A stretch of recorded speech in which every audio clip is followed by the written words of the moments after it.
Hello, everyone, and welcome back to my power ranking series. For my number 21 team, we're going to be looking at the New York Jets. Okay, offensive line and the quarterback.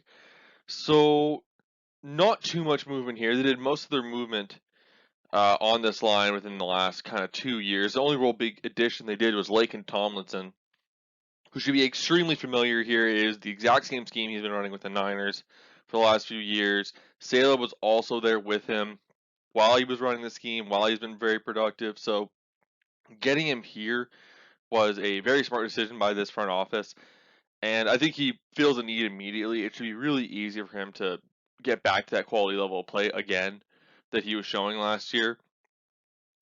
They've moved Mekhi Becton to right tackle. I don't know how that's gonna go. They've they've had some rumors come out that Becton hasn't been overly healthy or overly, how do I say this? Um, Disciplined in his workouts, if that makes sense.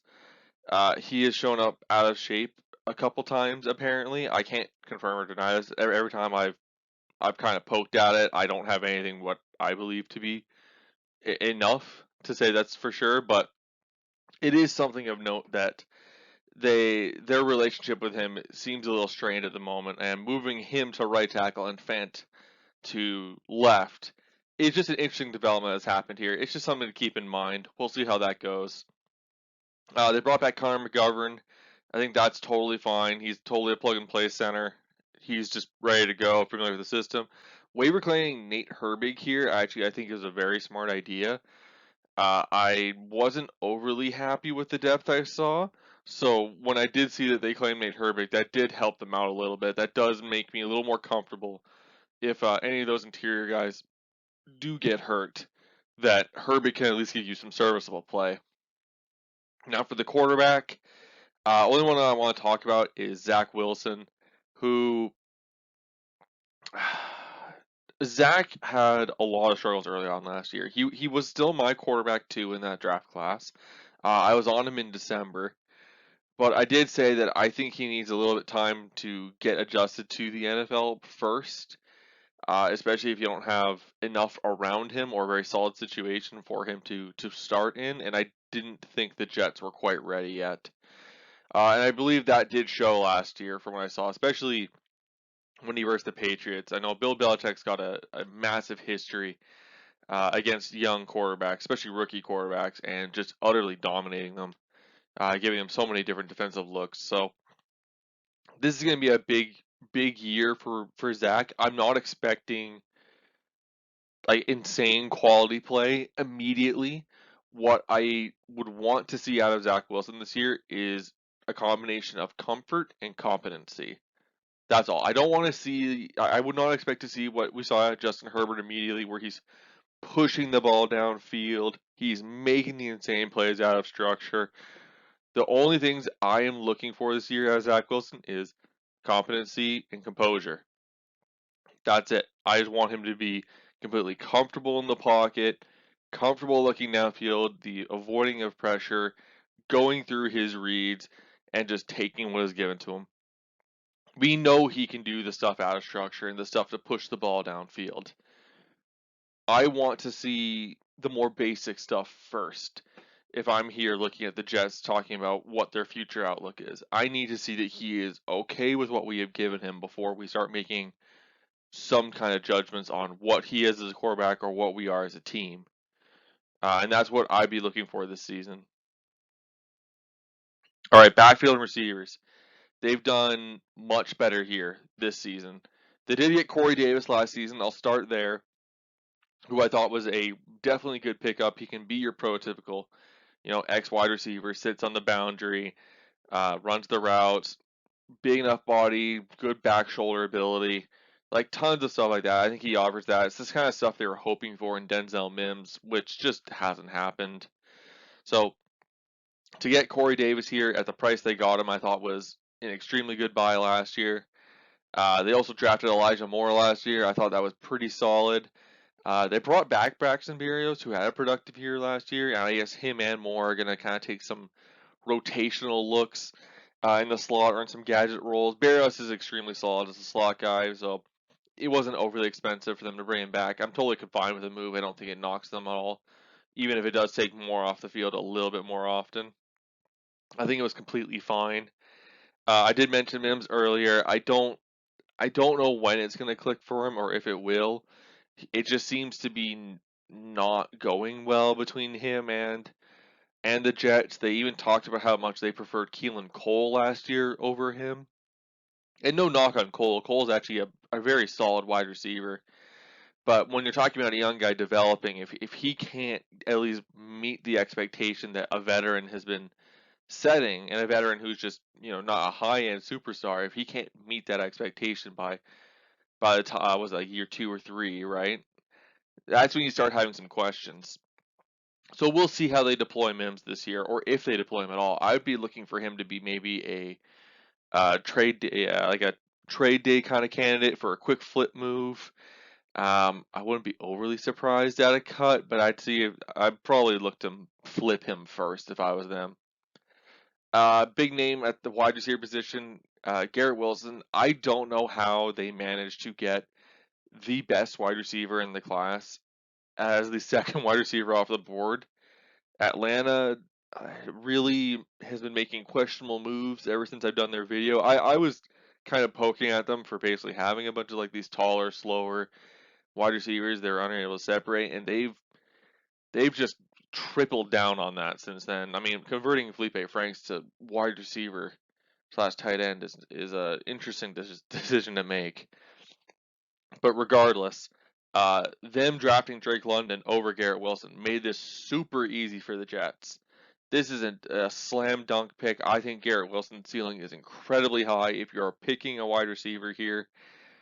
I mean, especially when you want to talk about complementing skill sets. You have Davis take the more big body X receiver role, throw fade routes, stuff like that. Elijah Moore and Barrios take you more slower, kind of short routes close to Zach Wilson, more dump off options, more gadgety routes. And then you take Garrett Wilson to stretch the field, work at all three levels, extremely nice footwork. I mean, they have an answer for everything a defense could throw at them, at least receiving wise, which I think is a big credit to Joe Douglas and Sala here as the Jets organization. Within 2 years, you now have an answer for basically everything coverage wise that could be thrown at you. And then on top of that, let's start talking about what I think is the weakest part of their group. They have CJ Uzama. I'm not huge on him. I think he's just kind of a quality starting tight end. He'll do his job. He's a tough guy. Everyone I talked to him about him as well, like screams that he pushed through stuff. If anything, he pushed through injury going through the Bengals playoffs. I mean, that should kind of tout the toughness that he shows at tight end, and I think he'll be confident in this offense. The one I'm really excited for is Jeremy Ruckert. They got a hometown guy here in Ruckert who I think was not utilized enough in college, and the little bit he was, you could see the extreme flashes of athletics, the run after the catch, the hard to bring down. The sinking in the routes is also very unusual for tight ends. Usually it's so hard for them to plant foot, sink, turn. He does it extremely well with ease. I would be looking for Ruckert to maybe take over sooner rather than later, and I really like the fit here under Uzama to eventually do that. At running back, they have two of the best running backs that I scouted in the last 2 years in Brees Hall and Michael Carter. I like Carter being that kind of relief third down role. He showed a lot of competency last year. Unfortunately, injuries kind of derailed that good campaign. But getting Brees Hall to take more of the power, more of the out of scheme looks early on, and letting Carter take these zone runs, quick little, maybe flip passes and stuff like that in the passing game as well on third downs. I think this is a really good complementary backfield again. They've done really well, at least weapons wise, to get Zach Wilson help, even though nothing here is superstar quality, at least yet. This is extremely balanced and has an answer for everything across the board. Very well done, the Jets organization here. All right, defensive front seven. This is where Robert Saleh just does his work. Let's talk about linebackers.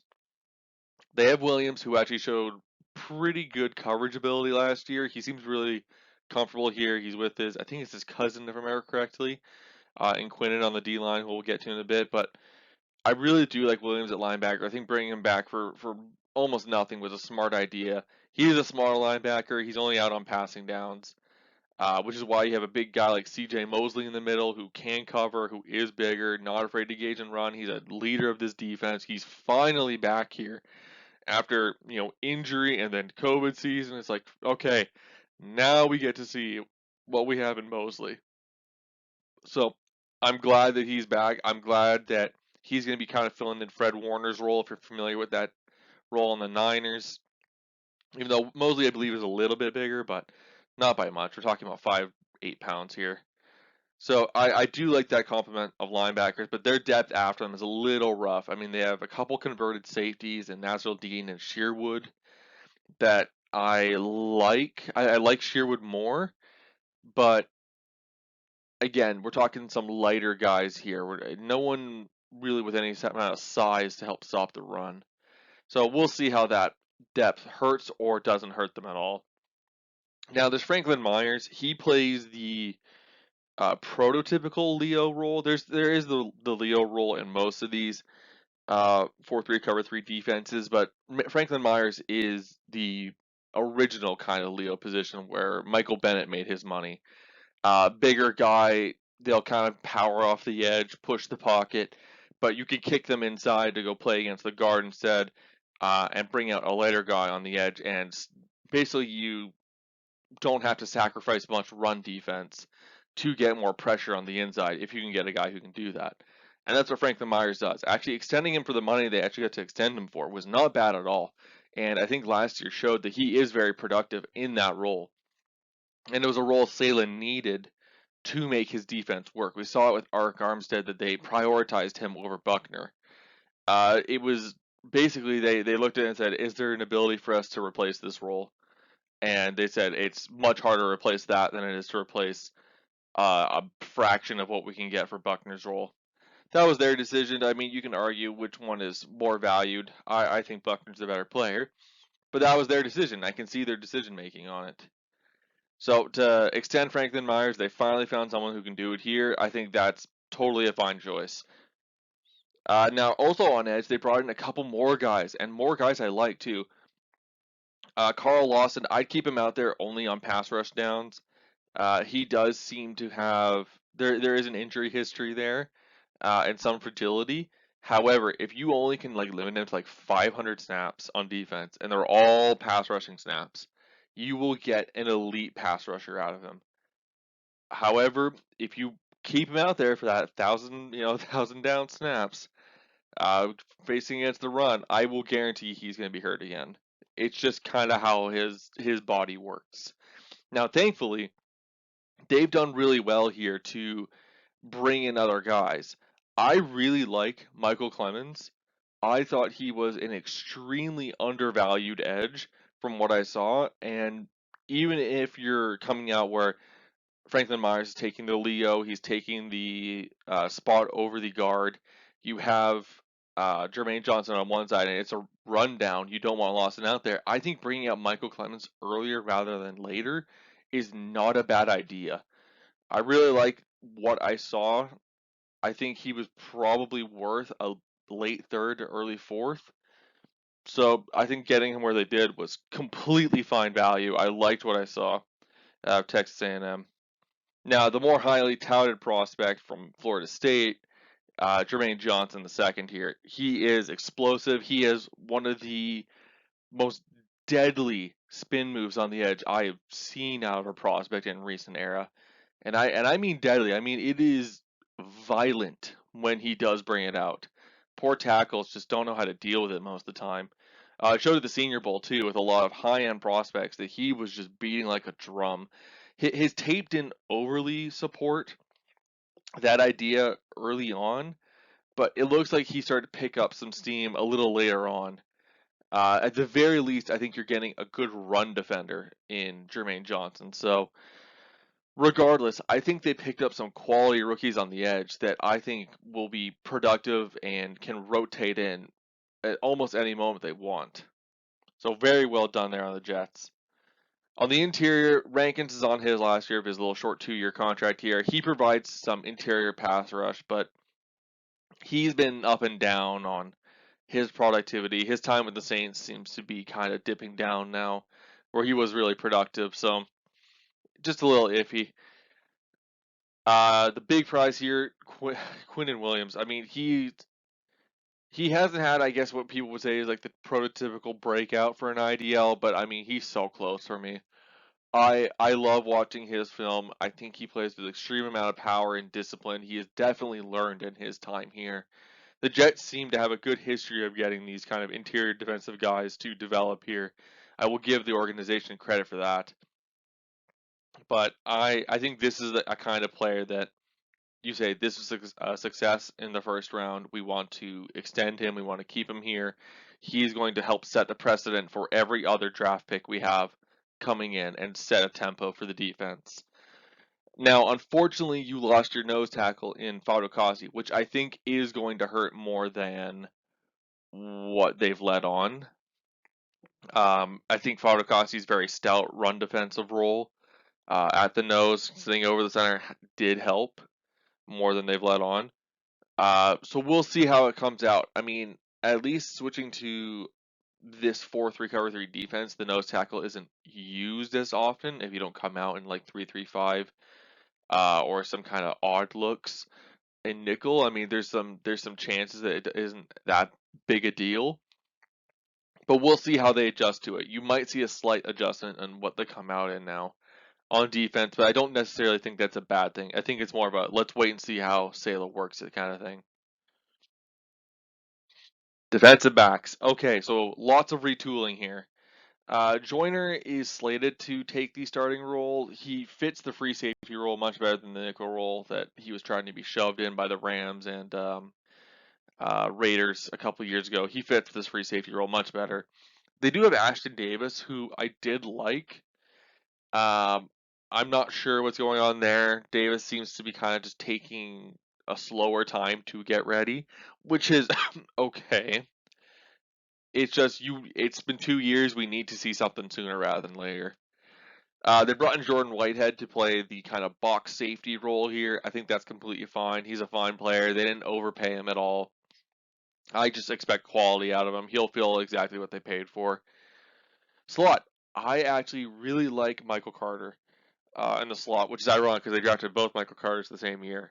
Michael Carter has shown a lot of talent in the slot, especially when they really asked him to play this kind of bump and run man coverage when it's like, okay, we're going to be blitzing. I need you to follow this guy this entire way. And he does it extremely well. So to get a quality slot, and you also have guys like Javelin Guidry still there who are, again, shorter, extremely fast and quick and nimble that can play that bump and run man coverage from the slot. They've got a couple guys who can do that role, but Michael Carter's my preference, and that clearly is theirs as well. They have him at the highest point of their depth chart. They brought in DJ Reed from the Seahawks. He's been extremely productive there. I imagine they'll stick him on one side of the field and they'll probably keep him there because that seemed to be the best thing for him. He didn't seem to do well when they asked him to travel, but when they stuck him to one side of the field, he produced a lot more. And Salah should be also familiar with him. DJ Reed did spend some time with the Niners beforehand, before he's being claimed by Seattle on waivers. So he should be not only familiar with his defense from his couple years at both teams, but he should be familiar with Salah exactly. So there is a good connection there. I think that was absolutely worth the money they threw at him. My only issue when was looking at it was like, okay, I just want someone who's a little taller than to be able to deal with, let's say a Mike Evans, so to speak, right? You need someone who can be a little taller, a little more physical to get on those guys. Well, thankfully, they did exactly what I thought they should do and drafted Ahmad Gardner, or Sauce, as he is often referred to, who can take on those bigger body guys. And he is a elite corner prospect, extreme length, extreme physicality. Uh, he can do pretty well in transition. Obviously, the athletics aren't insane. His length is going to slow him down. That's just natural physics. Not everyone is DK Metcalf. Even then, DK would struggle in transition because his hips would not allow the flipping. But regardless, uh, Gardner Gardner was I will say in college these offenses learned to not test him too often, so they ended up testing Kobe Bryant a lot, which was also not very smart.